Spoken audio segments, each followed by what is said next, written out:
live in your neighborhood. Mel's been out with us last week. No, I didn't actually go out to the field. I just set the picture. He's confined to quarters. All right, we welcome you to the Board of Selectmen's meeting for Tuesday, January 15th. And we can start with some announcements. I think I want to begin on a kind of serious note. I think everyone is aware that there's been a flu epidemic, and hospitals have really been overwhelmed with people coming in for both flu shots and treatment and diagnosis. So I've asked Mr. Kleckner to give us a little update from our health director, Alan Balsam, on what has been happening in Brookline, in particular about where to go to get flu shots, which are very, very, very important in order to control this. So, Mr. Kleckner. Thank you. I may sound like I have the flu, but it's only a bad head cold, so bear with me. But I did consult with the public health director today and asked him for a few talking points that he'd like to get across to the public. Brookline currently has 64 confirmed flu cases, but he assumes that the actual number is understated because these are only the people who have sought medical advice or gone to the hospital. So it is a relatively severe flu season. Fortunately, there have been no fatalities reported in Brookline. There have been regularly scheduled flu clinics throughout the fall months. Over 1,600 people have been vaccinated with support, I should add, from our Medical Reserve Corps, and many others were referred to their primary care providers, pediatricians, and so on.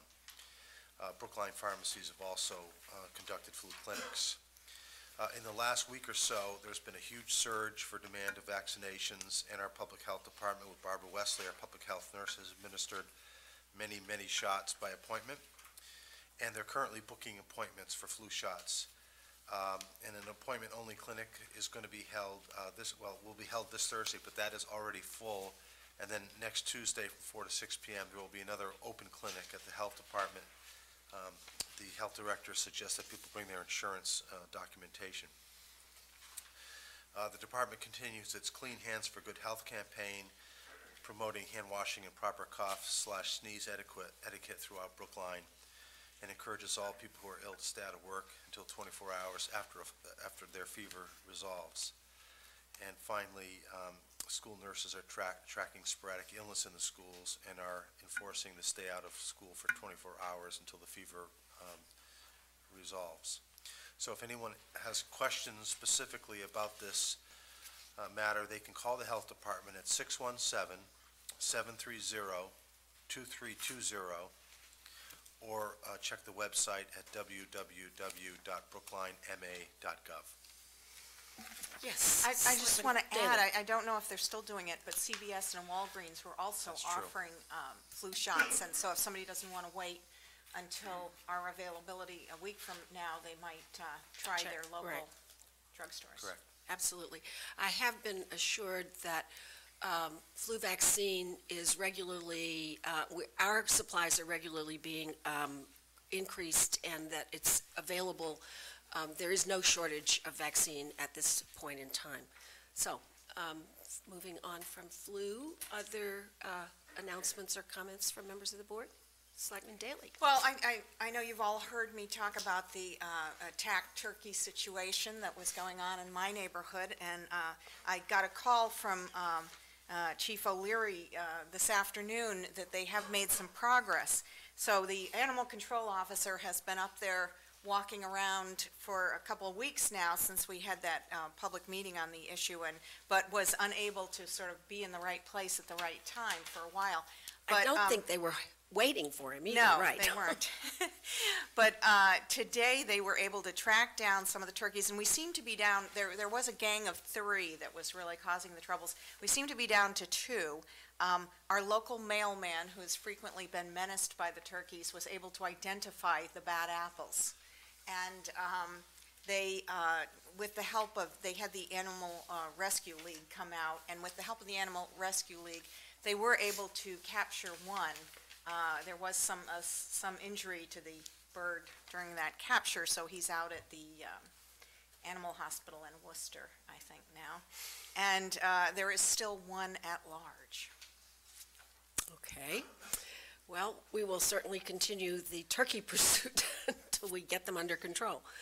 Other announcements, members of the board? No? Okay, then let's move to our calendar, and the first item is the minutes from January 8th. I do have some corrections. Are there other corrections and amendments from members of the board? Yes, I do have some edits. Oh, good. Then I will pass mine in. And, whoops, sorry. I move that we approve the minutes from January 8th as amended. All in favor, please say aye. Selectman Daley. Abstain. Selectman Benka. Aye. Selectman Goldstein. Aye. Chair votes aye. And then our next item is a favorable announcement of a grant. Ms. Galantine, come and tell us about it. Good evening, Erin Galantine, Director of Parks and Open Space. Well, it is my pleasure to formally let you know that we have been chosen to receive a $400,000 grant from the Executive Office of Energy and Environmental Affairs, the Department of Conservation Services.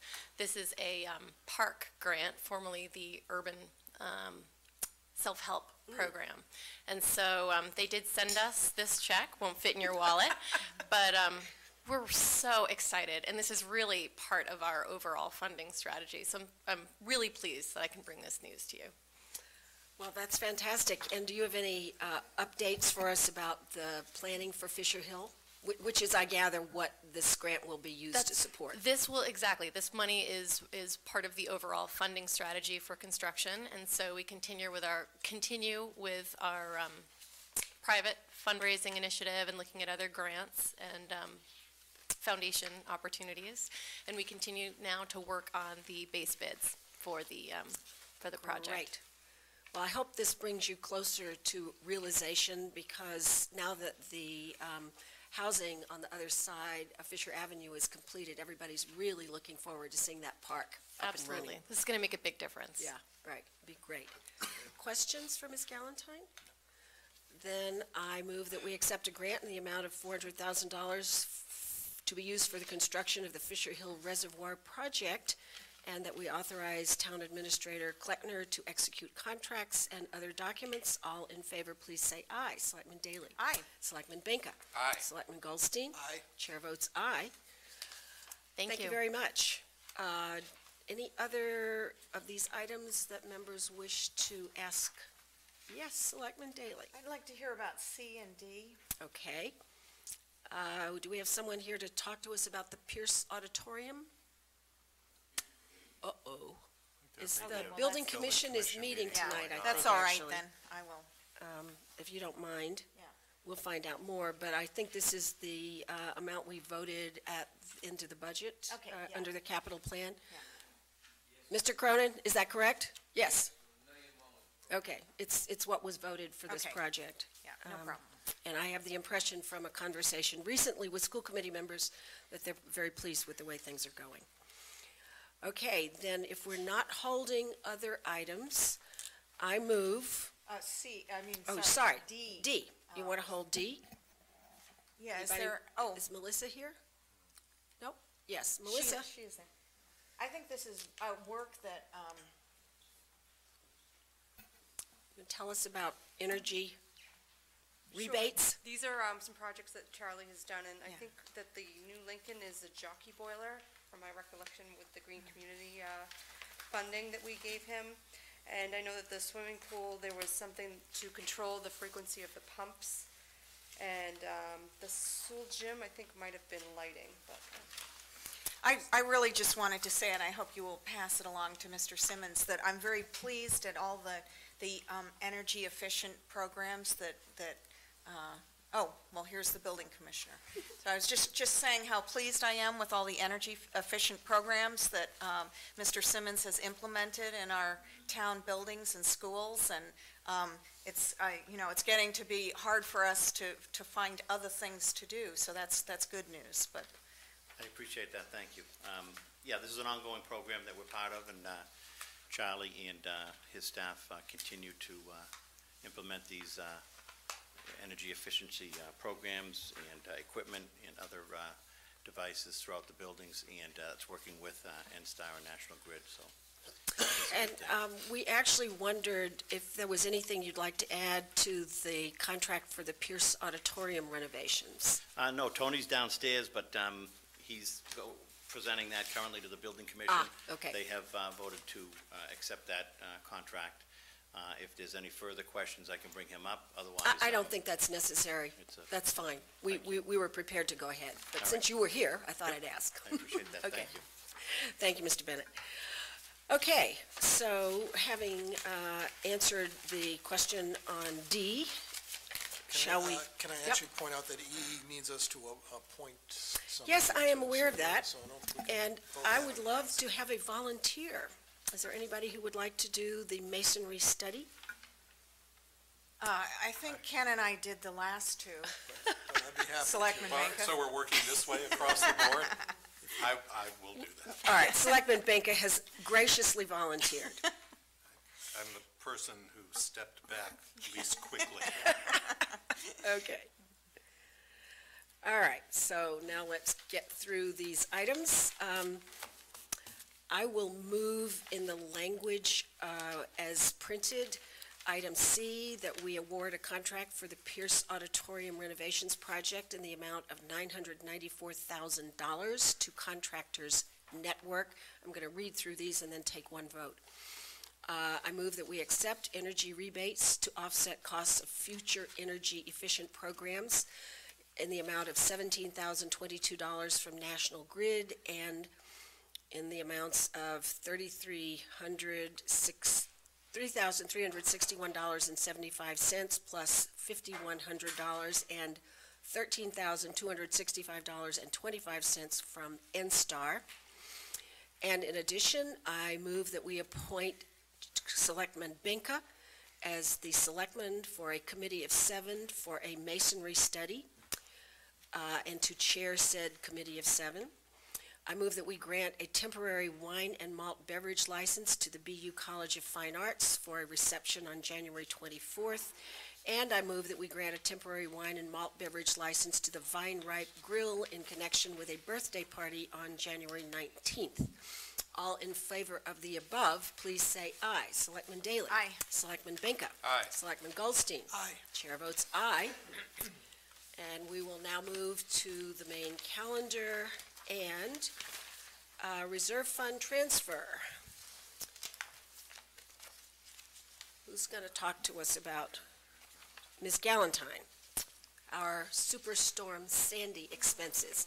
I gather Congress may eventually give us some reimbursement for this. Is that possible? Right now, it actually doesn't, it does Yeah, not I look know. as It though doesn't look Norfolk very County optimistic. may be eligible, but we have submitted all of our paperwork, and frankly, that's something that we really pride ourselves on, is that Brookline does a great job at documenting all of our actions in the way that FEMA requires us to report on them as we go through the response itself. And so that really helps us when it's time to do that submittal. We do that in a very organized way. We actually just received the final reimbursement for Irene. I know, from Irene. So this takes, we know there's a little delay time here. So the Commissioner Papasturgeon sends his regrets that he could not be here tonight, but we thought it was important to come before you and talk about the response. On Monday, October 29th through Tuesday, October 30th, Hurricane Sandy hit the East Coast, and it was tremendous. We had driving rains, sustained winds of 35-plus miles per hour with gusts nearly twice that. Brookline sustained a significant amount of damage. We had over 55 trees come down during the event. That was on homes, cars, wires, across the public right-of-way, school grounds, town grounds, and public parks. So we had our immediate response event, and then it took us an additional nearly 3 weeks to clean up over 1,200 major limbs and safety hazards throughout town. And through our subsequent inspections, we found 12 additional significant trees that were compromised in such a way that they too required emergency removal. And so we are requesting a reserve fund transfer in the amount of $1,119, $1,119,495. And as you know, we're budgeted to manage sort of incidental emergency response and failures that happen throughout the year.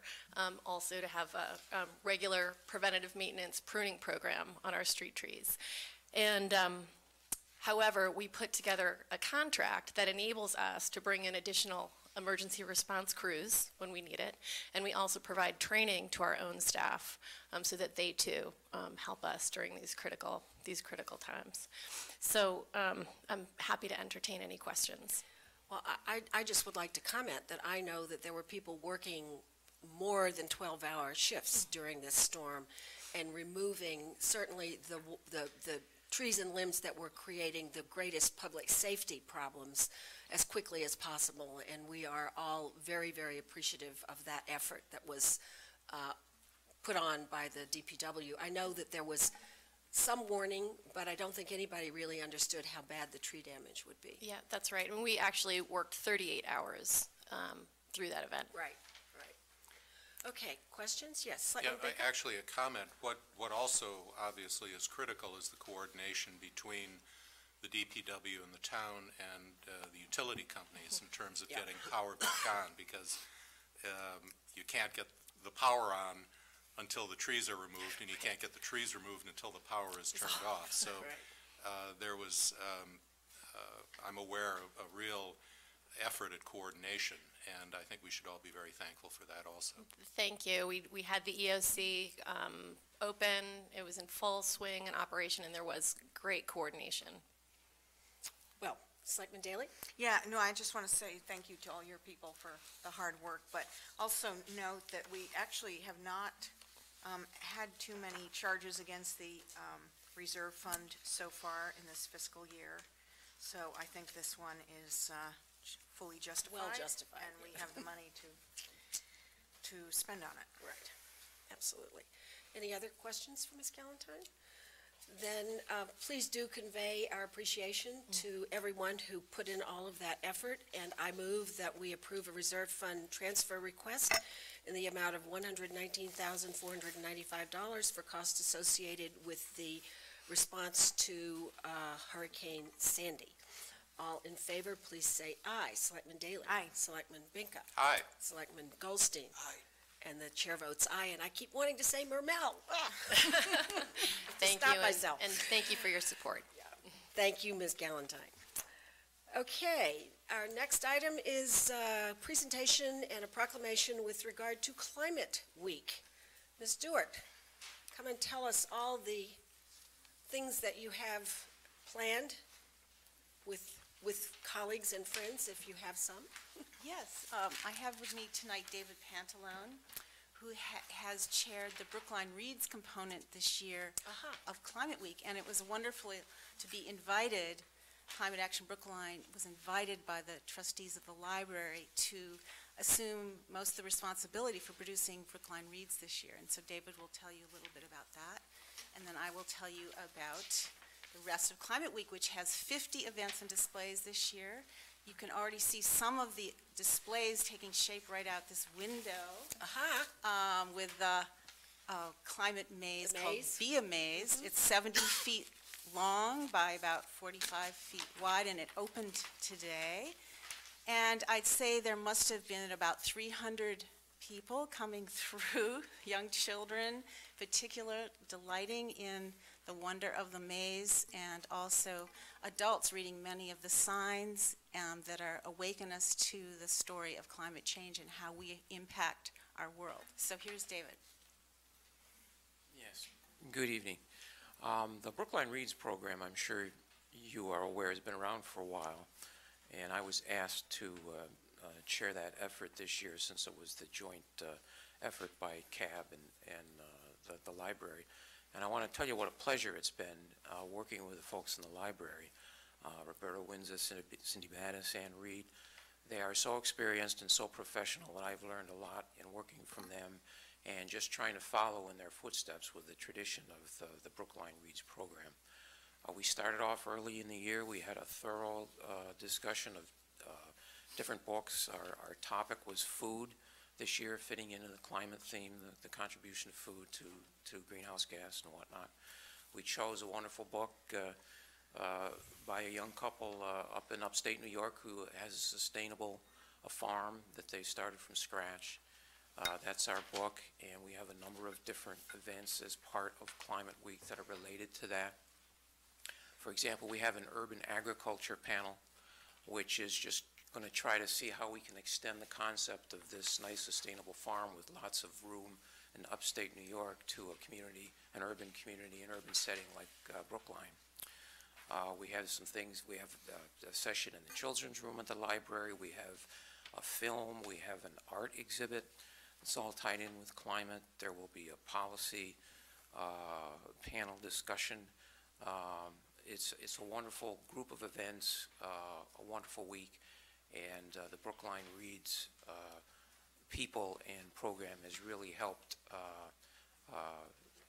jump the whole effort with a good literary effort and good speakers. So, Well, I'm inclined to, if you don't mind, to say what the book, I assume this is the book you're talking about. The Dirty Life. The yes, Dirty Life. Yes. I think it's very important for people to hear, not just the title, but I understand that it also has very much to do with getting your hands in the dirt. Yes. Right. It's the title of Dirty Life is, you know, The subtitle was Farming, Food, and Love, right? well, a memoir of Yeah. farming, food, and love. Right. Right. It's a wonderful story, not only about farming, but the effort and the commitment that this young couple put into to this farm and starting it from scratch. Okay. It isn't related to Chris Kimball, is it? No. Different No. different name, okay. Anyway, it just sounds like a wonderful title. I thought everybody should hear it and maybe look for it independently as something interesting to read. Yes, Thursday night. Okay, It's the office great. session. Thursday night. There's something for everyone this year in Climate Week, which starts Saturday, January 26th and runs through February 3rd. I just want to tell you a little bit how we've expanded on last year's experience. This is our third annual Climate Week, and last year we had 40 events and displays. And one of the things we started last year was an experimental winter marketplace. It was held in the, I saw a number of you there, at the In the health building. it was held in the basement of the health building. And the woman, Linda Plazania, who helped us achieve that particular venue and the success of that winter marketplace, which 300 or 400 people came to, now she has launched, as you know, the complete winter farmers market in the historic arcade building. So what was a germ of an idea became an experiment last year, and now has moved on to become, and that's featured in three of our events during Climate Week, because now she's taken on a Monday presence at the arcade building. So there's 2 Sundays and a Monday during Climate Week, but she's also going to be appearing every Monday with her groups at the arcade building. So that's something. And then the other thing that we built on was that we had displays, a winter walking tour of Harvard Street all the way from New England Institute of Art all the way up to Booksmith and the Brookline Bank. And we took it farther this year, and we decided to do this big outdoor installation, the maze, and then also inside the Hunneman Hall in honor of Kristen Kimball's book and the whole connection with food and the importance of local sustainable food, as well as lowering our carbon footprint by eating less meat, is a installation, a cyclorama called Farm to Table to Farm, with the letter 2 in the middle.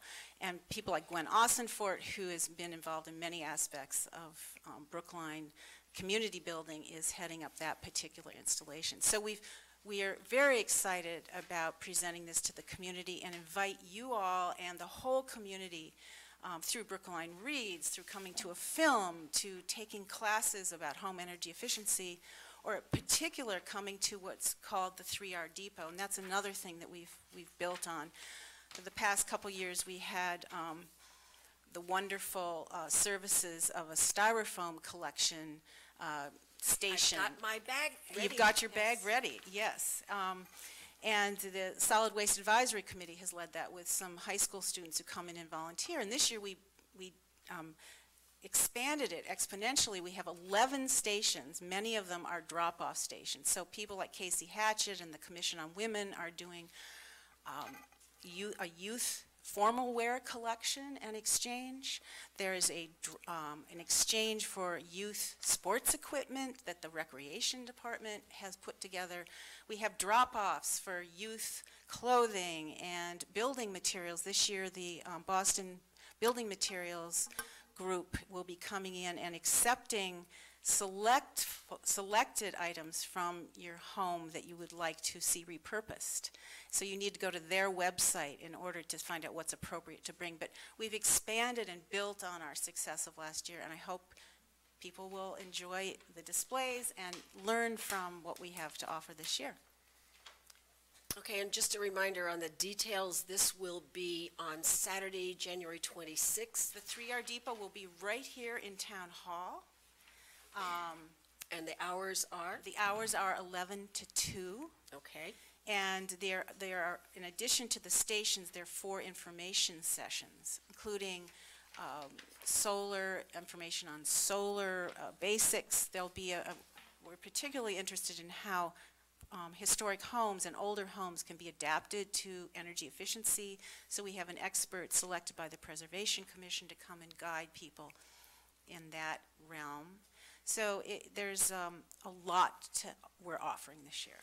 Okay, so the big thing is Saturday, the 26th, and then the evening with Kristen Kimball is Thursday, January 31st. So Yes. it's a week from this Thursday. I Yes. don't want to confuse people. So if you about think that. of it this way, the 3R Depot is kind of the kickoff event, and the Kristen Kimball is sort of the centerpiece of Climate Weeks. Okay, And there's a questions? lot in between, too. From Wonderful members? things.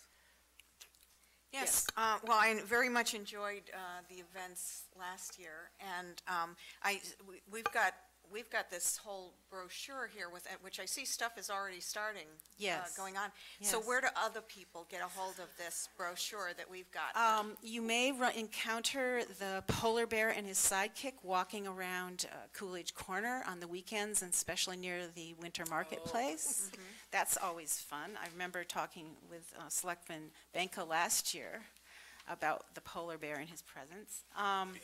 There are brochures downstairs at Town Hall, at the Booksmith, at the Coolidge Corner Theater, they're at the Brookline Bank, and other venues in the village as well, Shelby Hoy Associates, et cetera. Great. Yes, Selectman Benka. There actually is so much more than you Yes. described here.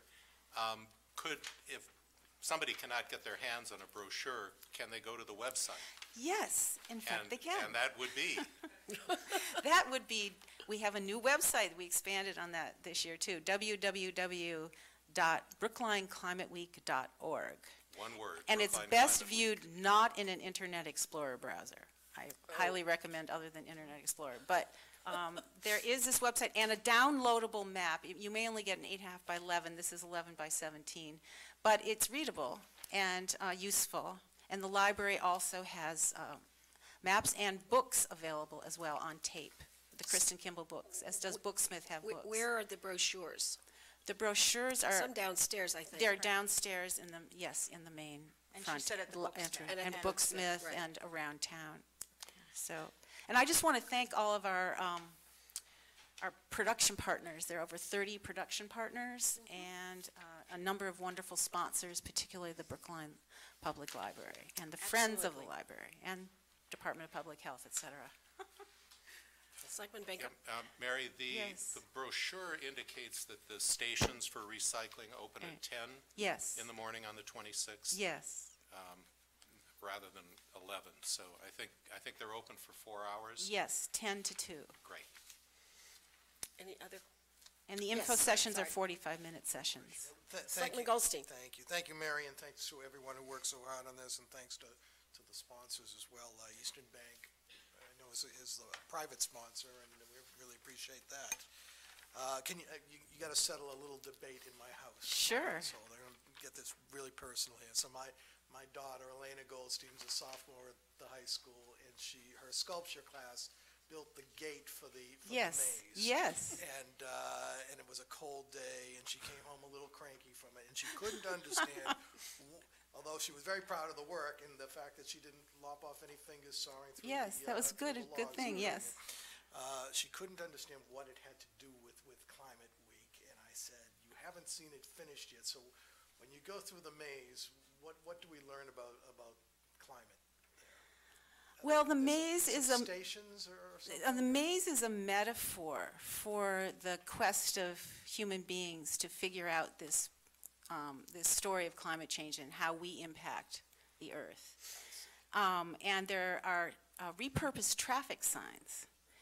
I'm a landscape designer, and I collaborated with a graphic designer at the New England Institute of Art, Connie Porter, who's a wonderful, imaginative person and very capable. And she figured out how we could remake some of the traffic signs that we found around Brookline, that we found up in New Hampshire, and we've created messages that we hope resonate for people walking through the maze to learn and really think and rethink and think about our habits of thinking and how we have to change them in order to have a sustainable future. So I won the debate. I knew that. But thanks to the sculpture class and Yeah, your, no, I was very proud of her for volunteering for that. yeah, exactly.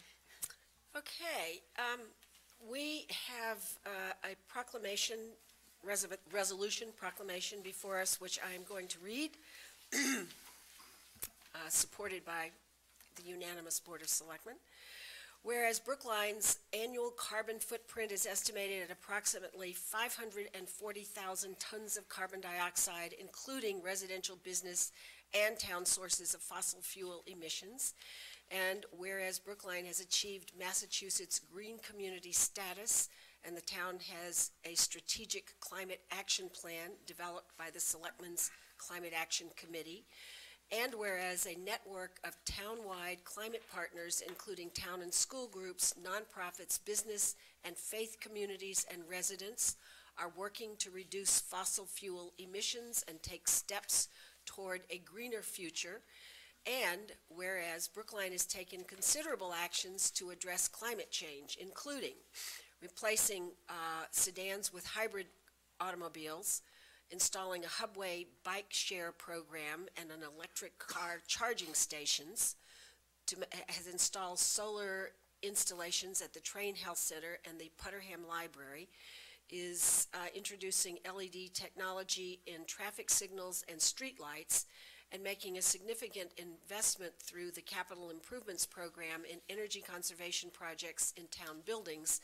and has adopted an amendment to the Building Commission bylaws to ensure that green considerations are included in overall goals of building projects, and has formally studied in the feasibility process and taken other steps towards sustainable practices.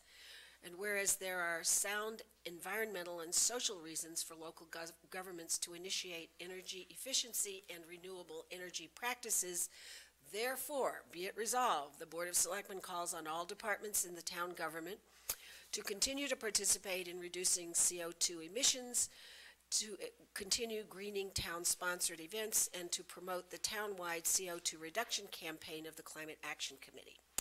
So, therefore, it be further resolved that the Selectmen call upon all members of the community to join us in forging a sustainable future. That said, I don't think we have any action to take here except symbolically. I move that we adopt this resolution that I have just read. All in favor, please say aye. Selectman Daley? Aye. Selectman Benka? Aye. Selectman Goldstein? Aye. Chair votes aye. Thank you, and Thank we you will all see for your you during support. Climate Action Yes, Week. thank you so much. Okay, next item is interviews for boards and commissions. The first is Human Relations Youth Resources.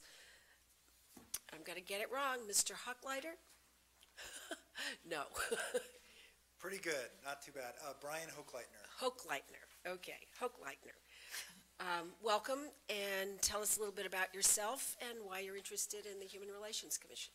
Great, thanks. So I'm a relatively new transplant to Brookline. I live here with my wife and two young kids. My daughter is a first grader over at Pierce, and my son is in Beep over at Driscoll. And one of the things that drew us to Brookline was the diversity here, and it's just a great pleasure taking my daughter over to school. Her first grade class really is, in some ways, it's a mini United Nations in terms of just the types of diversity you see in the classroom there. And so it's something that's always been of interest to me. I'm an attorney. I practice at a DLA Piper, and I do transactional real estate and land use law. I previously worked as a litigator as well, and before law school spent some time in city government in New York. And so I appreciate how difficult it is to run the town and do it in a fashion that makes sense for people. And so I'd love to contribute and be part of that. I understand there are a few vacancies on the That's true, there are. So, do we have any questions from members of the board? Yes. I just Daly. wanted to ask what your city connection before, did you do anything along these lines? And No, I worked for the Parks and Recreation Department in New York City, and I was the chief of staff for capital projects there, and worked as an advisor to the Parks Commissioner. And so I got a chance to work on a number of Olmsted parks in New York, and just be part of running a city department in a very public sort of setting, and something that has always interested me. Great, okay. We appreciate your applying. Selectman Benka? Yeah, just looking at your resume, one would think that this would be an application for the planning board or Parks and Recreation, given your background in city government and your work now in real estate. But the one thing that you do mention is the Children's Nature Institute. And I was wondering if you could elaborate on that a little bit and what that involved. Sure. I was a member of the board of a nonprofit that was called the Children's Nature Institute, which is a group that's purpose is really kind of figuring out ways of getting children to have direct firsthand experiences with nature, particularly kids that come from disadvantaged backgrounds. And so the organization is based in Los Angeles, which is where I moved from. And they would take kids from inner city neighborhoods in LA who, believe it or not, live 30 minutes from the ocean and have never been to the beach, and would take them to the beach or take them to the mountains, and set up educational programs for bringing kids, getting them out away from the television and outside and having those kinds of experiences. So that is really an avocational interest in children and Absolutely. And inner city kids. Yes.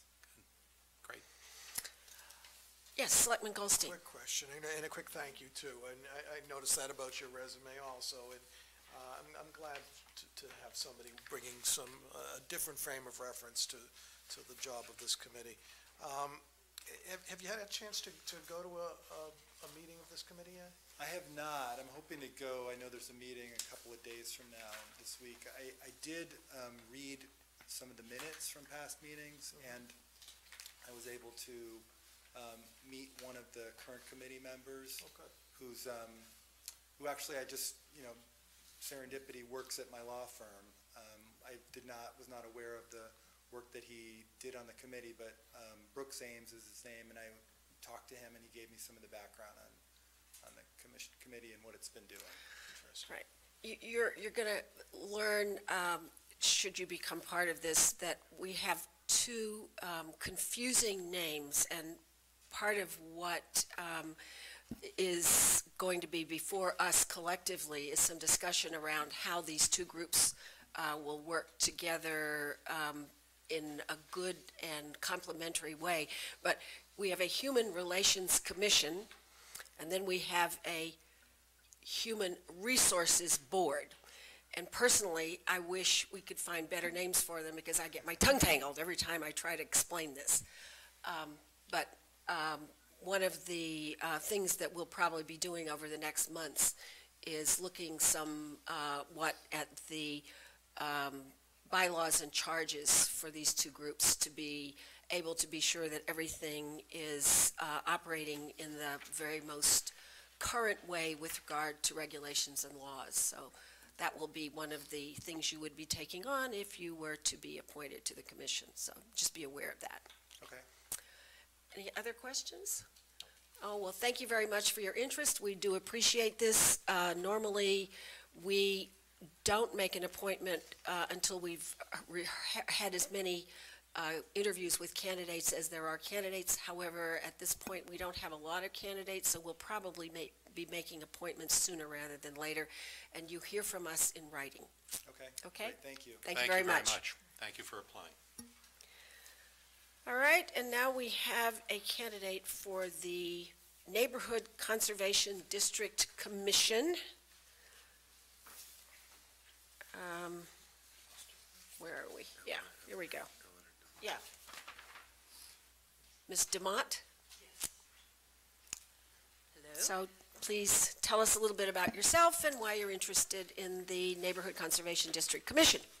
Well, my name's Eleanor DeMott, and I live at 27 Acres Avenue.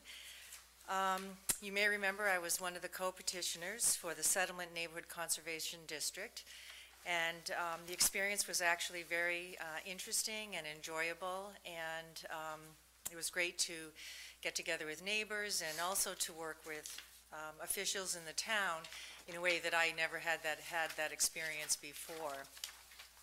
I came through the research that we did in developing our petition, came to really strongly support neighborhood conservation districts as a tool for modest neighborhoods and preserving neighborhoods, particularly in a town such as Brookline. You know, it's been identified by the National Trust for Historic Preservation as one of 500 communities that are experiencing tear downs at an alarming rate, and so I really believe in this tool, and it's also a way for me to give back to Brookline. I've been an educator in Brookline for about 22 of my 32 years as a teacher, and I've also leased the property at 27 Acres Avenue. I've lived there for 10 years, and so I think that this would be a great opportunity for me to give back to the town, and so that's why I'm interested. Okay, questions for Ms. DeMott? Selectman Goldstein. Thank you, and thank you for volunteering for this. You know, we have two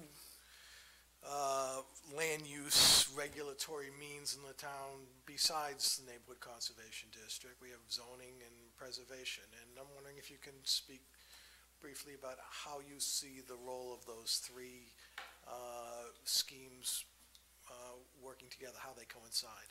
Yeah, well, given the experiences with the settlement, I definitely feel that this tool is very valuable because there are some neighborhoods that just don't fall under those two categories. So, for example, in the settlement, the way that we are zoned, we're one-to-one zoning, and so we have very modest homes there now. We're not protected under the Preservation Commission or Historic District laws because those are for individual properties and homes.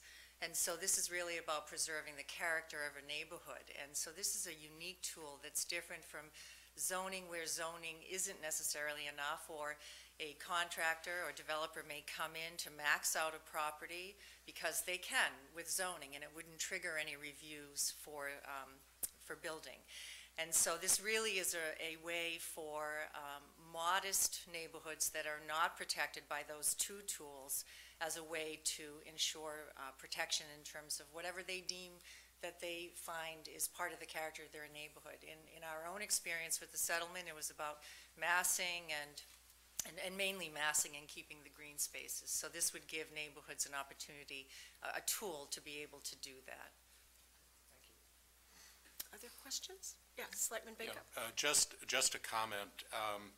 We really have had an embarrassment of riches in applications for the Neighborhood Conservation District Commission. I'm sure you're aware of that. And the bylaw identifies certain particular skills and also residency within a neighborhood conservation district or in a butter to an existing neighborhood conservation district.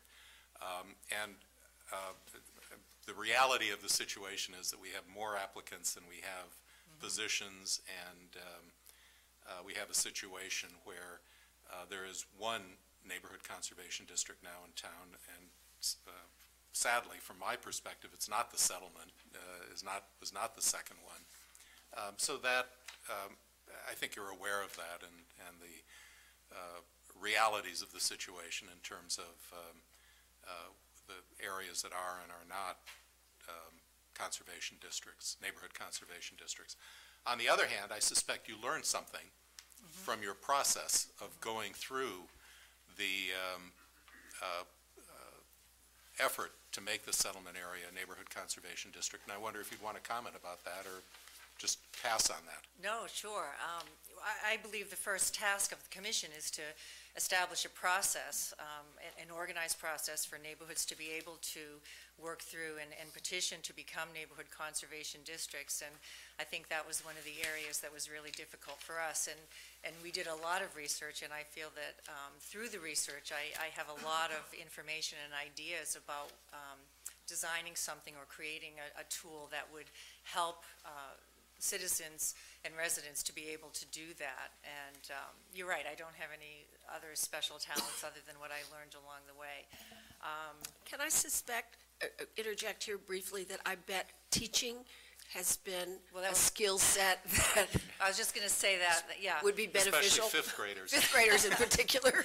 Well, and also, because I've been teaching for 32 years, so I've taken on also many leadership roles. So I work with a lot of my work now entails working with adults, and so I do a lot of collaboration. I have a lot of critical conversations with adults, and having gone through the experience myself and having had many critical conversations and difficult conversations with organizing neighborhood members and working with different boards and people who are in a lot of times very strong, passionate, conflict of interest, and so I do have a lot of skill in those areas as well, and as I indicated on my letter of application or the application file. So I think those are the kinds of skills that I would bring to the table and learn as on the job for the rest of the ideas, other than my own personal experience of having gone through it. And this is a relatively new area for Brookline, so we really are at the establishment level, so that seems exciting to me as well. Okay. Good. Thank you. Any other? Well, thank you very much for your interest. In your case, I can tell you that I believe you are the last candidate to be interviewed, so we hope that we'll be able to make appointments within the next week or two, and you will hear from us in writing. But thank you very much for your interest. Thank you. Okay, now we can move on to the next item, which is a friendly chat about the fact that we have an empty seat up here, and there's only 4 selectmen for the moment, and what is the implication of having a resignation and a vacancy on the board? Town Council, welcome, Ms. Dopazzo. Good evening. Yeah, so Gilbert, sorry. that's fine. Go by both names. So Mass General Laws, Chapter 41, Section 10, provides the process and the options for the Board of Selectmen in a case like this where there's been a resignation and a vacancy. As you're aware, Selectman Marmel's position, the time frame was due to expire this May, so it's a relatively short vacancy. And the statute specifically provides that the Selectmen could vote to call a special town meeting. And they must call a special town meeting upon the request in writing of 200 registered voters. Now, upon my calculations, that request by the 200 registered voters would need to be filed no later than Monday, January 28th. I think it's a special election, not a special town meeting. I'm sorry, special election. Right. Excuse me. So the board has that option. You've got a memo from the town clerk which outlines the costs involved in calling a special election, and as well as the time frame, which the earliest date that a special election could be called was calculated by the town clerk as March 20th. And the town clerk is here to offer any additional information that you might want with respect to the details of calling such a special election. With respect to the operation of the board, continuing with the 4 members, 3 members are still required to get a quorum. A 2-2 vote on any particular item is actually a no action, and so still 3 votes are required for a majority vote. Okay, and I just want to mention that later on our agenda, we will be voting the schedule for the annual town meeting with the annual election day. And I'm assuming that we will agree that the town election as proposed here would take place on May 7th. So just to get a kind of sense, we've got this scheduled municipal election on May 7th, or we will be approving a calendar with May 7th as a designated municipal election. Selectman Daley. Yeah, I just want to say we do have a memo from Mr. Ward, the town clerk, and he's estimating $62,700 for a special election. My feeling is that to call an election only 6 weeks before the regularly scheduled town election and spend an extra $62,000 is a waste of our money. And so, plus, it's hard enough to get people to come out for town elections. Getting people out to vote for a special election and then six weeks later asking them to come out and vote again at the town election, I think is a recipe for a low turnout. So I'm going to oppose any suggestion that we have a special election. Okay, other questions? Selectman Benke? Yeah, we're obviously very fortunate in the timing, not fortunate in Selectman Mermel leaving the board, but fortunate in the fact that this is essentially at the very end of her term. And you're right, it's $60,000 to $70,000 for 5 to 6 weeks of having somebody fill this chair next to me, and then that term would be over, and it really makes no sense at all. Oh, I didn't even realize the term would only last until the election. That's right. Yeah. So that's right. totally crazy. Yeah, Yeah. right.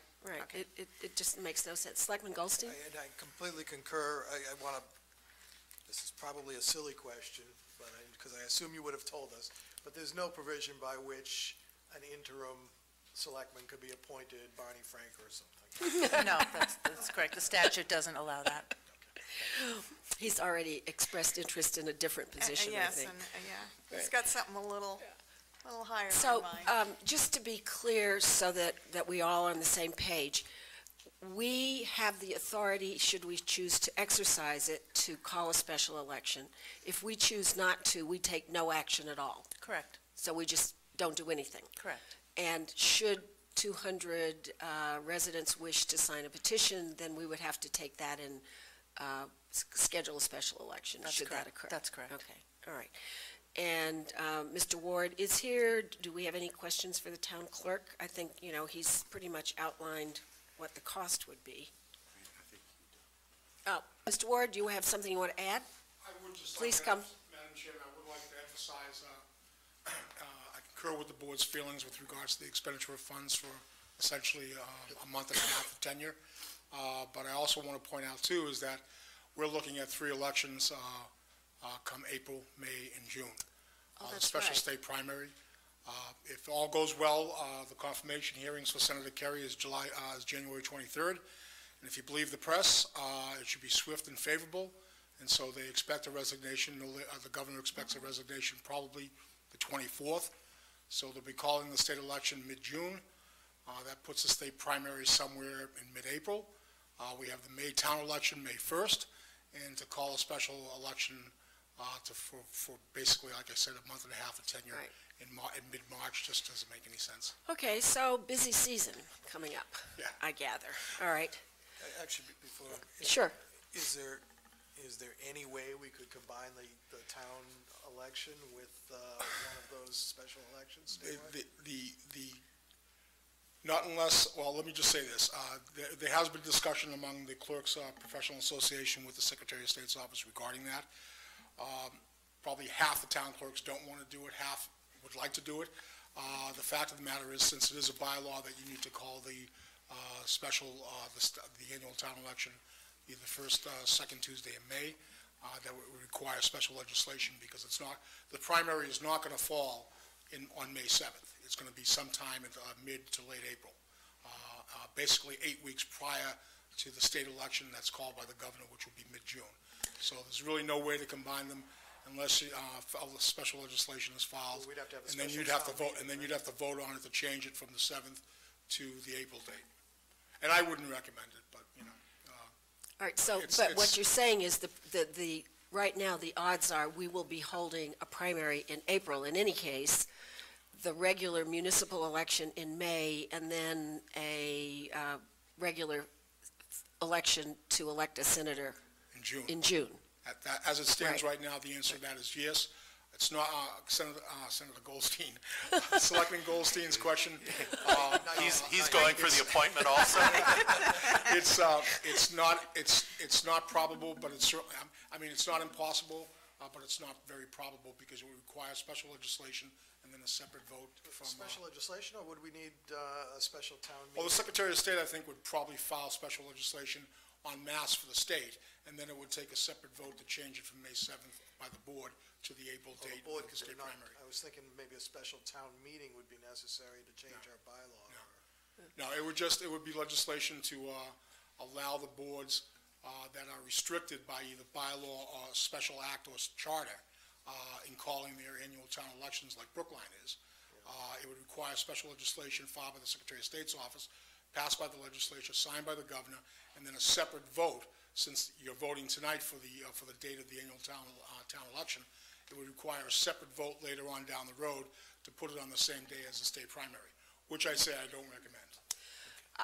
Also, just because I think other people would be curious, the date for the municipal election in Brookline is not by any means the same as the date for other municipalities, right? I mean, we Oh, have our correct, bylaws, so correct. they could be any other date at Yeah, all. Actually, many municipalities in the Commonwealth still have their annual elections in April Okay, and in February. all right, so there March. are really quite a number of different times. I see, okay. Mr. Kleckner, did you have a question? I had a I'm question sorry. of Jennifer on the quorum, but. Yeah, I just want to make a comment. I think, Pat, you may have misspoken. You said that our town election was May 1st. May 7th. It's the 7th. first Tuesday. I think you corrected that later. It's May 7th will be our town election. Okay, are there any other questions with regard to our status now? We have a vacancy. It's very clear that we do not have to take any action. We will struggle, and Mr. Kleckner, you had a question about the struggling part. Jennifer, in the event that a selectman, if the board stays at 4, if a selectman is absent or a selectman abstains from voting, would a 2-vote, 2-to-1 or 2-to-1 with an abstention also be an effective vote? So you need 3 for a quorum, and then if you had one abstaining, that's a no vote. So the vote, a 1-1 would be no action, and you'd need 2 votes to carry. Got it, thank you. I guess we will work on this.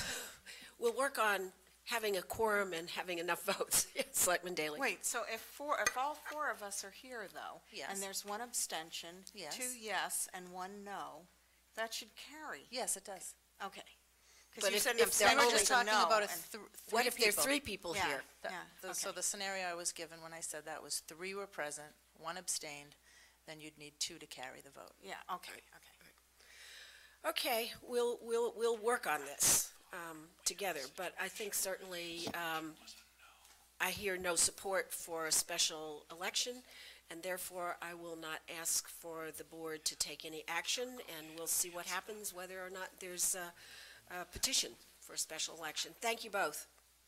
Appreciate it. Now, don't go away, because our next item is also town council, and you're going to help us understand the conditions for remote participation in meetings, which I want to say is something that several of our committees have really felt would be very valuable if we could do it. Yes, at least several committees have expressed an interest, and even more so at my recent annual training seminar.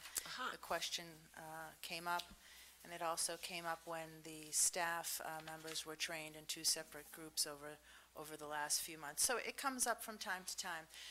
So with the changes in 2010 and the Attorney General taking over the enforcement mechanism and opening a new division of open government in their offices, they promulgated regulations, and part of those regulations deal with remote participation. The AG, as do I, strongly encourages members to be present and participating. However, the Attorney General will allow remote participation under certain conditions in order to promote greater participation. And they've adopted regulations which you've been provided. They're very detailed. I'll go through them briefly. First step is that the Chief Executive Officer, and that's defined under the statute for our purposes as the Board of Selectmen, must authorize the use of remote participation.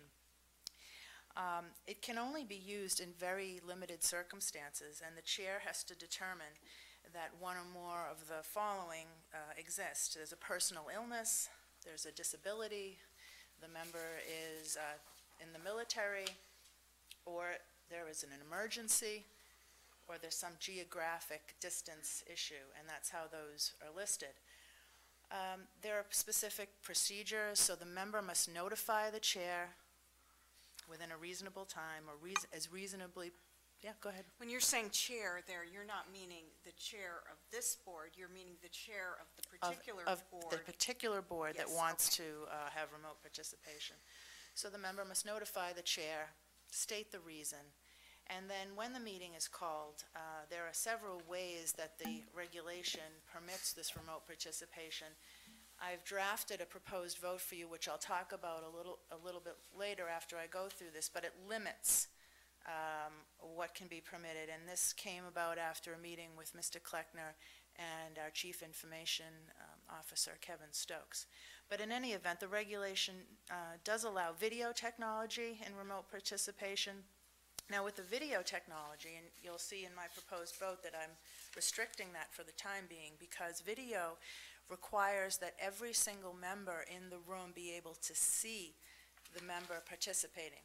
So that may be misunderstood in the fact that a lot of people have the iPads and the iPods and the FaceTime on the iPhones, but you've got to be able, everybody in this room, if this room were full and Selectman Goldstein were participating remotely, you couldn't have an iPod sort of up on the desk. You'd have to have a screen.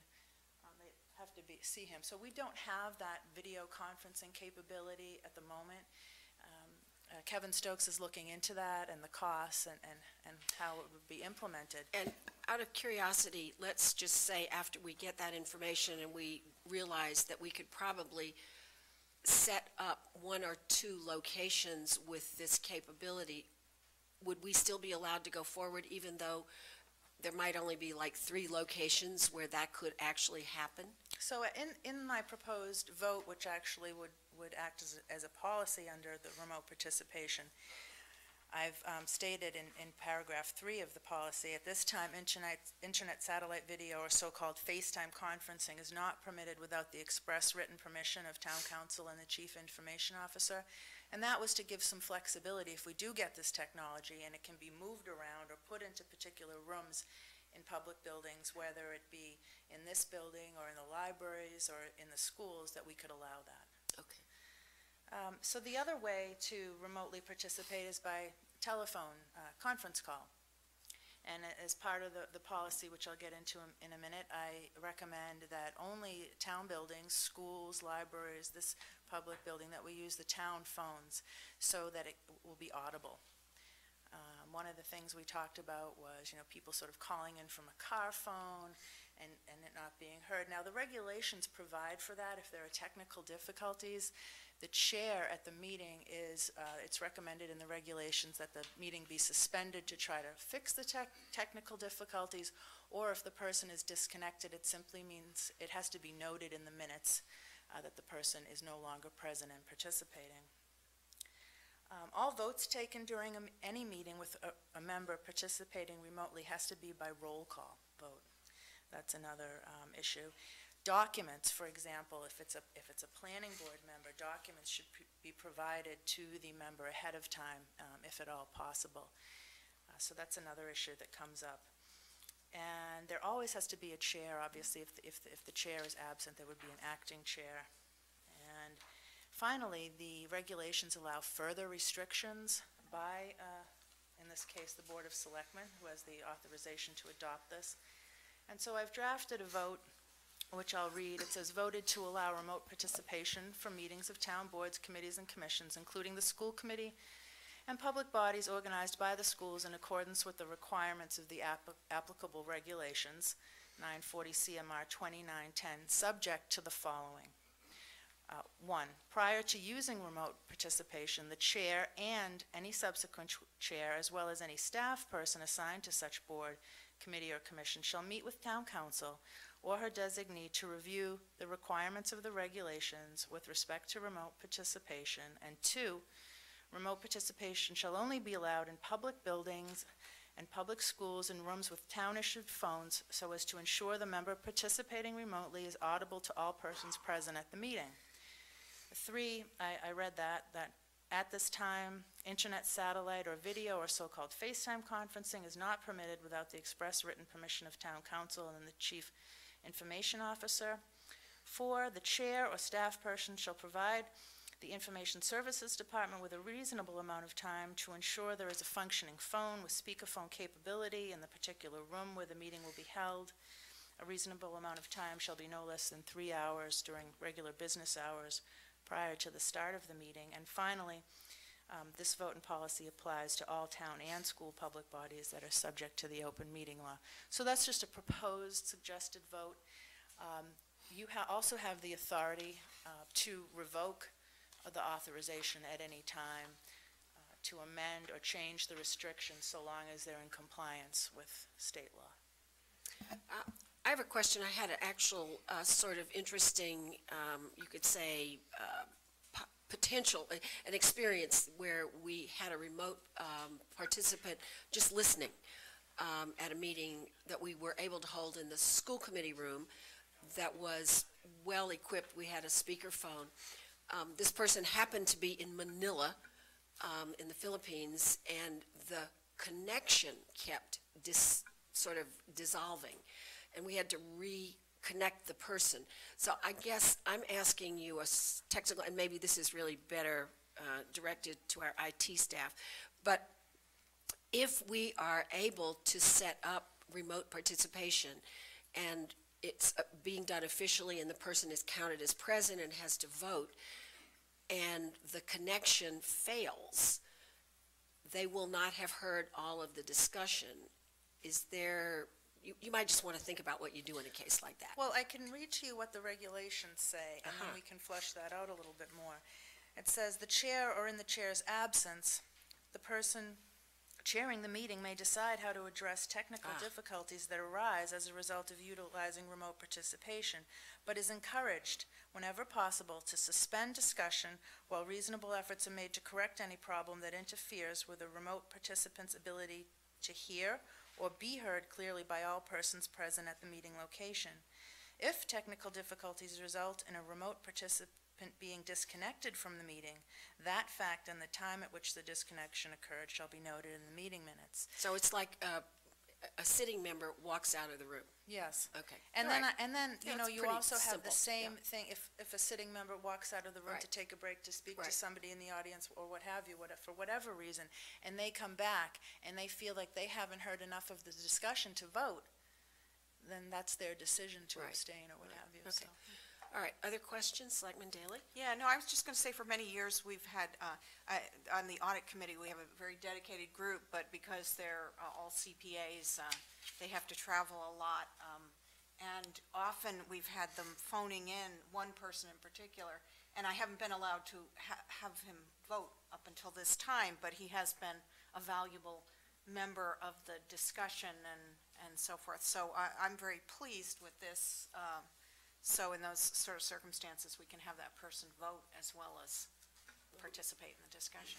Selectman Benka? Yeah, I apologize, Jennifer, if you mentioned this already. I didn't hear it, but the regulations and the statute also provide that a quorum has to be physically present.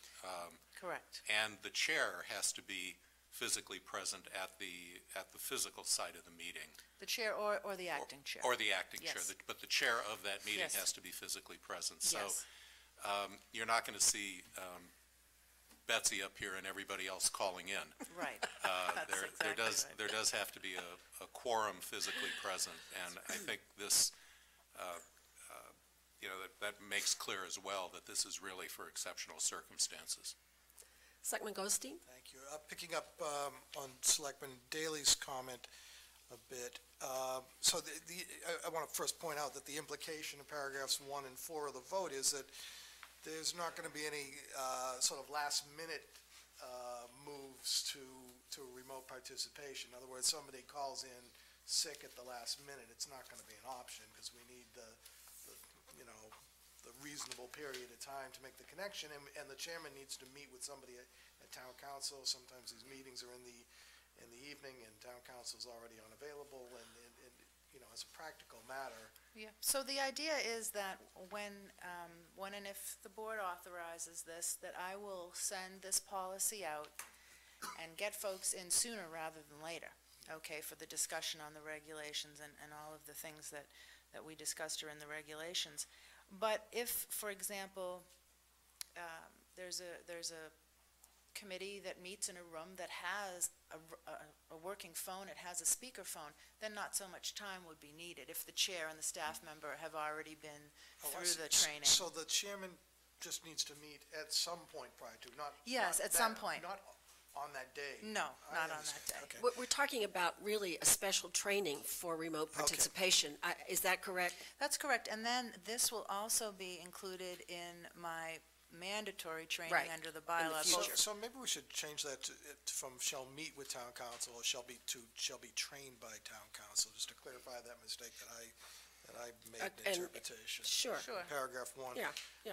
And then picking up on Selectman Daley's comment, so let's say that there isn't enough reasonable time to have it set up, the phone set up by information services, but we can somehow make the connection anyway. There's a machine happens to be nearby. There's no reason why somebody can't call in, be present, participate in the meeting, but just continue to not vote from You same can't- as it's been before You this. cannot participate in the meeting because that's deliberation. So you could still have a member call in and listen, Yeah. but they cannot participate because that's deemed deliberation, Okay, okay? but hasn't that not been, has it not been able to be done previously? I don't know, I am not aware of such I- goings-on. Well, let me say, I have chaired meetings where individuals have been sick or unavailable for good reason, and we have used cell phones and allowed them to listen, but not to participate, not to vote. And that in my view, and that actually happened after the concept of remote participation That's always was- been allowable, yeah. Right, was passed, and the Attorney General hadn't promulgated the regulations, so my assumption was that once the statute was changed to allow remote participation, we could go ahead, and then we had town council and I had a conversation, and we had to wait for the Attorney General to promulgate the regulations before we could do it. But in that situation, it would be like somebody sitting in the audience. They would just listen. Correct. And be kept abreast of what was happening. So the policy as proposed is Selectman Goldstein, it is saying use town-issued phones only, and that was really, came about after my discussion with Kevin Stokes and Mr. Kleckner. We went through scenarios where perhaps people just pulling out their cell phones and calling. We don't think that, we think that may arise in more technical difficulties than and we have so many rooms with phones, and we have so many rooms with phone jacks, that Kevin Stokes thought it's not a problem to either to bring a phone to the room in any of these public buildings, if they don't already have it, so.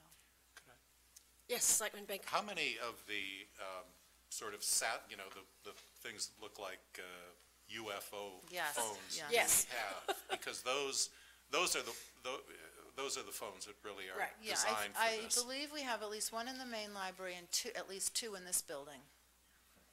And I think they can be moved as well, so. Yeah, they can be plugged and unplugged. We were moving them around the other day. Okay. So, any other questions while we have Ms. Gilbert here? I wasn't going to recommend that we take a vote on this tonight unless everybody feels that you've got all the information you need, in which case we've got the possibility of taking a vote. So, I think that's, You ready? sounds good, and I'm ready to vote. okay. Just, Selectman Goldstein, you want to read item number 1 to be Yeah, sure paragraph. that you're comfortable with that language if we need to make I would propose amendment? a very small amendment in paragraph 1 so that it reads, prior to using remote participation, the chair and any subsequent chair, as well as any staff person assigned to the board, committee, or commission, shall be trained by town council, as opposed to shall meet with town council or her designee to review the requirements of the regulations with respect to remote participation. Okay. All right, with that amendment, I move that we vote in the language that's been provided to us by Town Council, Ms. Gilbert, to approve remote participation in public meetings in Brookline. All in favor, please say aye. Selectman Daley? Aye. Selectman Benka? Aye. Selectman Goldstein? Aye. And the chair votes aye, and now we will have a conference with our technical advisors to see how to make enough facilities available so that this is a practical, reasonable thing for people to begin doing. Yes, we'll certainly be following up and updating the board on how Yeah. things are going, and, you know, this is flexible, we can change this policy, and we can come back and talk about it again. Sure. Selectman Benka? you Yeah, have something you want to add? I assume that distribution of documents electronically suffices, Yes, that we can send absolutely. PDFs or Absolutely. Word documents. Good. Yes. Well, thank you very much. Thank you. And I really appreciate the effort you've put into making this possible. I know you had reservations when it was first being proposed, and I know there, as you've heard from other members here, there'll be many of our groups that meet in public meetings who will be very pleased to have this option, so. Thank you. Have a good evening. Thank you. Okay, moving on. Our next item is a common victular pledge of license for the Regal Beagle. Is there, J.C. Kingfish? he's withdrawn. They postponed.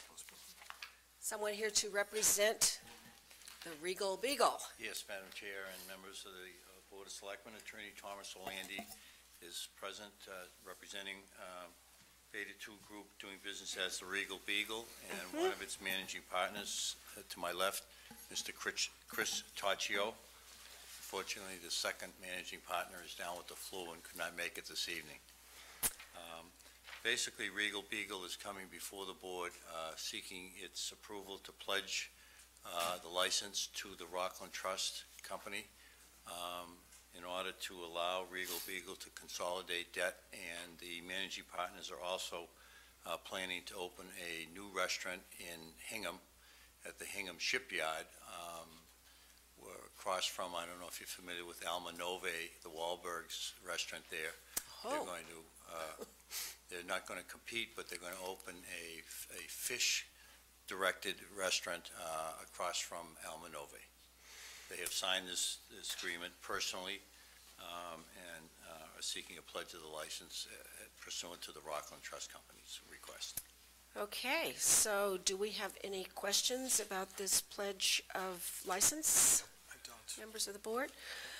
Then, hearing none, I will move that we approve the application of Beta 2 Group, doing business as Regal Beagle, holder of an all kinds alcoholic beverages license and common victualler at 308 Harvard Street, for a pledge of license to Rockland Trust Company. All in favor, please say aye. Selectman Daley? Aye. Selectman Benka? Aye. Selectman Goldstein? Aye. And the chair votes aye. And we wish you luck in Hingham. Thank you. And we wish you not to neglect us in the process. Don't worry. Okay. Thanks Thank you very much and good luck. Have a good evening.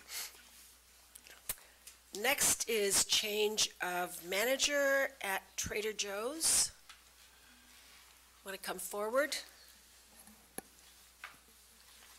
And just identify yourself for the, My name is Record? Chuck Arnold from Trader Okay. Joe's. you are the nominated manager, correct? Yes, I'm the captain of Right. the Brookline store. And what happened to Mr. Carroll? Mr. Carroll stepped down in his position, and now he works for us part-time in Framingham. Aha, I see. It seems to me that at one point, I only asked you that question because I believe he was the manager of record at the time. We, the board, suggested that you consider having assistant managers. Are there assistant managers in place? Yes, we have Yeah. about 15 mates. Right. We're talking about officially appointed managers who could take over, for example, in your absence. Your relief, so to speak. We're talking about for your liquor license. For the liquor and license, people who are- not managing the operations. So if I were to leave, If you were ill and could not be there, there needs to be a manager of record on the premises. okay. Are you aware of this? No, I am not. Aha. Well, right, I mean, isn't the law that 50% of the time, he has to be on the premises? That's or- correct. Well, I Or think if you have a assistant manager of record. it's called an alternate manager. Alternate. And it can be a designated And we can member always appoint one. of your team. Sure. You would have to come before us. What I'm not sure of is whether Whether we've got there one. may have I been think there was already one. an Yeah, alternate right. manager appointed Right, at the time that Blair Carroll right. was appointed the manager. We don't, But we don't I see, I don't have a certainly record don't of have it any before us right recollection. now.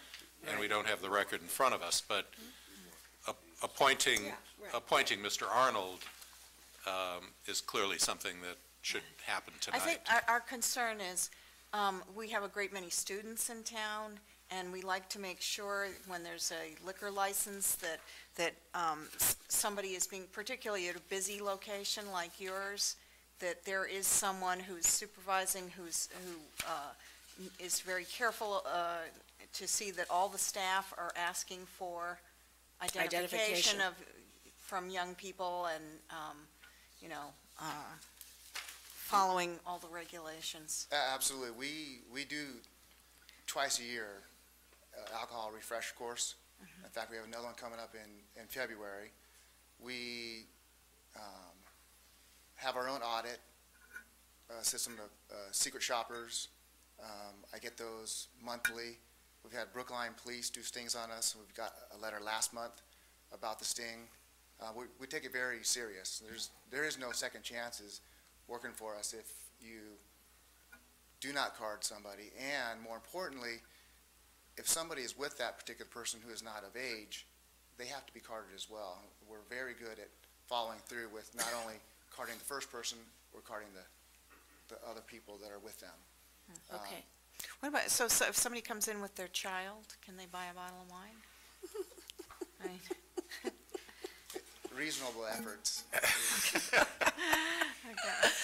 Well, I did notice, I bought a bottle of wine there last night, and I was not carded, but the younger woman right behind me was carded, so I did notice that they were being, And I'm just going to suggest that you check your records and see if there are alternate managers appointed.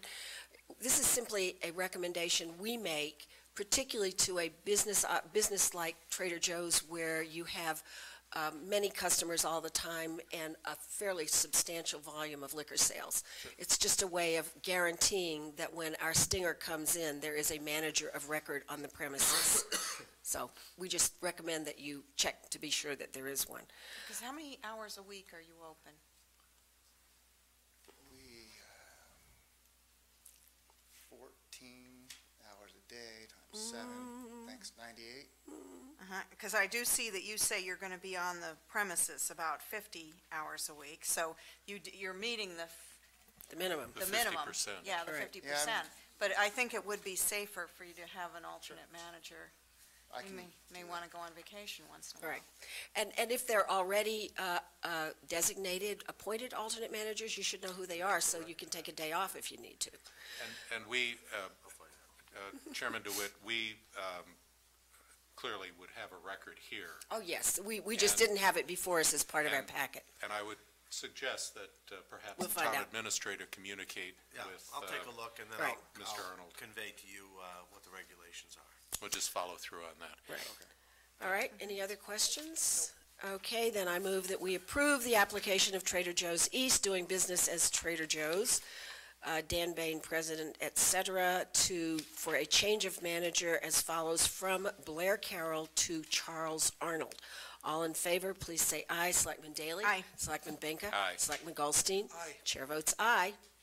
Thank you. Thank you, and I would have been disappointed had you not come in the shirt. Right. Thank you. Okay, next item is a transfer of license. And Mr. Barnoski, I want you to know that we didn't get our building department and police department recommendations until just before our meeting started this evening.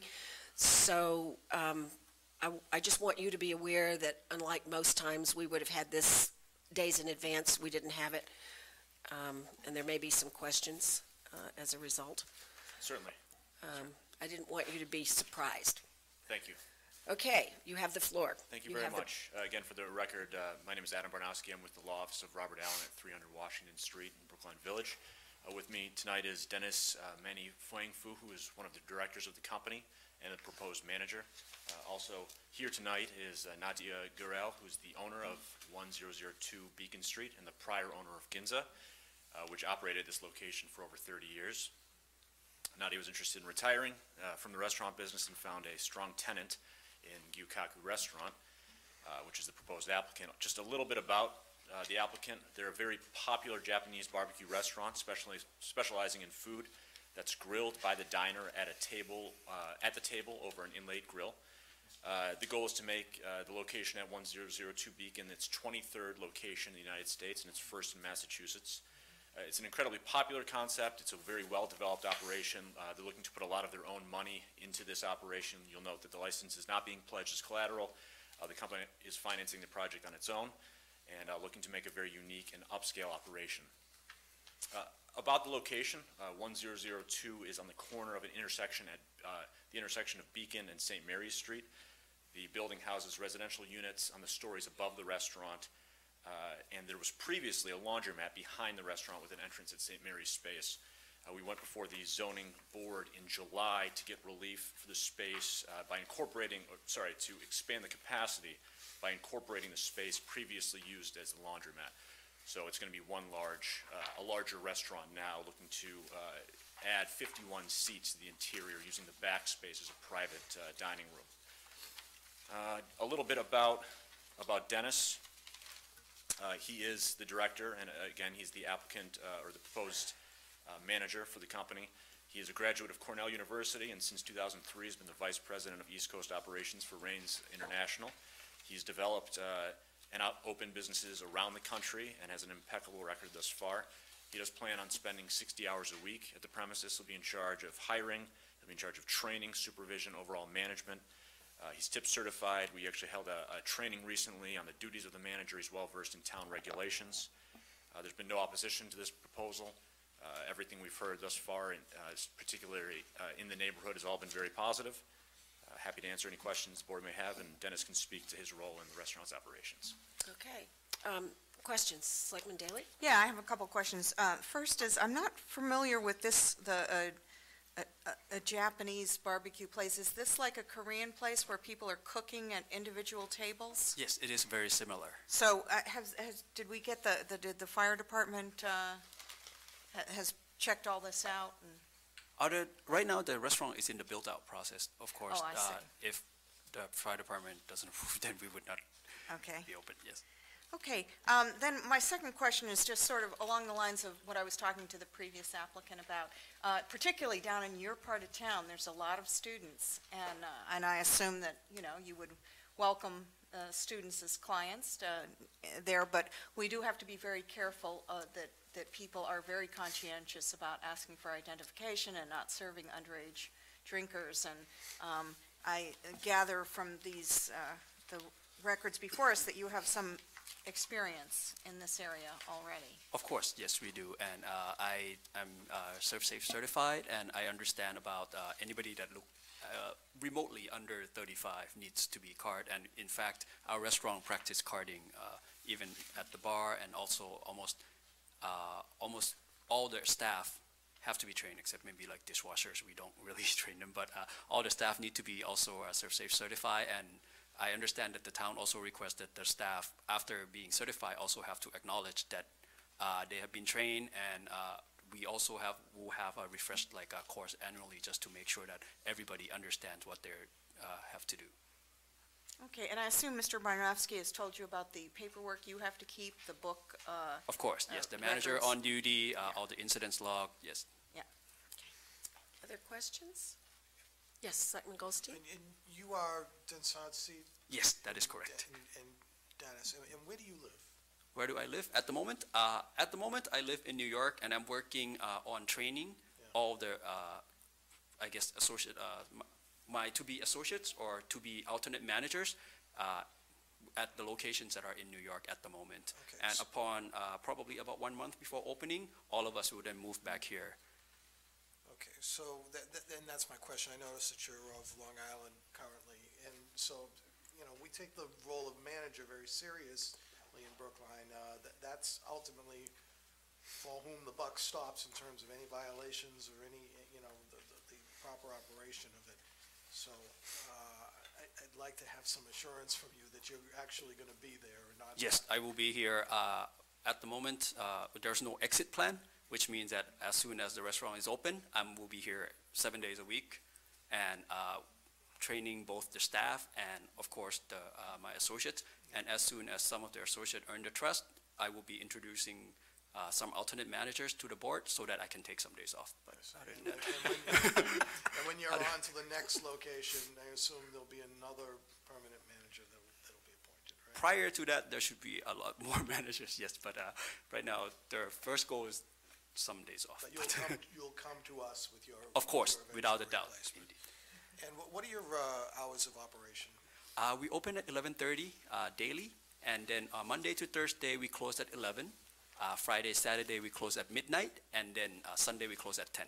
Okay, in your application, I see 8 a.m. to hours of operation, is that, Yeah, right. is that? I think it's the existing license That's the hours. existing license hours, yes. Okay. Our actual operating hours for all the stores are, as I mentioned. So you would have no objection if we limited the hours of operation to the hours that you just stated? That would be- for us, right? And what were those? Monday to Thursday, 11:30 a.m. to 11 p.m.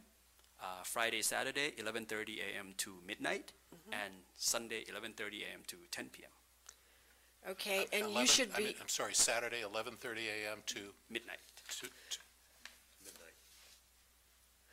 you, I mean, Friday and Friday and Saturday, 11:30 a.m. to midnight, and then Sunday, 11:30 a.m. to 10 p.m. okay. you are restricted for, what we're really concerned is the alcoholic beverage hours. Your common victular hours, as far as we're concerned, you can open at 6 a.m. But you are restricted by law not to serve alcoholic beverages on Sunday before noon. So we will vote your alcoholic beverage license on Sunday to begin at noon. We do, however, have what's permitted is an exemption, and you can come back and apply for it if it turns out that you want to serve brunch earlier, in which case you'd have to apply separately, and then you can have a 10 a.m. opening on Sunday. It's unique to Massachusetts, and your attorney will explain to you why. Understood. Okay? But I just want you to understand that you will be unable to serve alcohol before noon on Sunday. Understood. It's against the law. Though you can request. Yeah. 11, and it would obviously make sense to request the option to do that. Yeah. When you open at 11:30. Right. Understood. So that you don't have that half an hour of dead time. Right. Okay, other questions?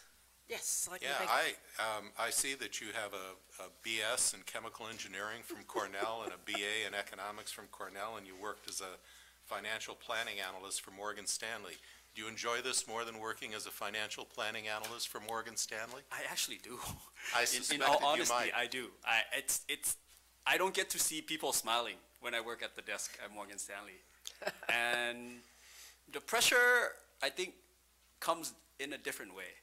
Over there, it's more like, if you don't want to do this, there are millions of other people who would want to do it. And I will replace you in a heartbeat.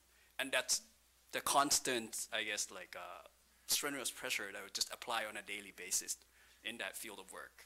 And over here, my boss, he's more like, do what you love. And I happen to just love doing this, so I don't really mind the hours. And then it's having people thank me at the end of their meals, that puts a nice touch to it. Just like, Sitting in front of a computer, the computer didn't thank you very much, did it? So, well, this is terrific. Okay. Welcome. Are we ready to? Yes, right. This is a public hearing. Is there anyone present who wishes to speak either in favor or in opposition to this transfer of license? Seeing and hearing none. I will move. First, we're going to have a vote for the common victualler license, and then separately a vote for the alcoholic beverage license with hours. And the common victualler and entertainment, I think. Right, common victualler and entertainment, exactly. So I move that we approve the application of Reens International, doing business as Gyukaku. Did I get that right? Yes. Even close? Densathit Manafwangfu manager for a common victualler and entertainment license at 1002 Beacon Street. And the second vote is to approve the application for an all kinds alcoholic beverages license as a common victualler at 1002 Beacon Street for the transfer of said license to Rins International, et cetera, with the operating hours to be Monday through Thursdays from 11 a.m. until 11 p.m., Friday and Saturday from 11 a.m. until midnight, and on Sunday from noon until 10 p.m.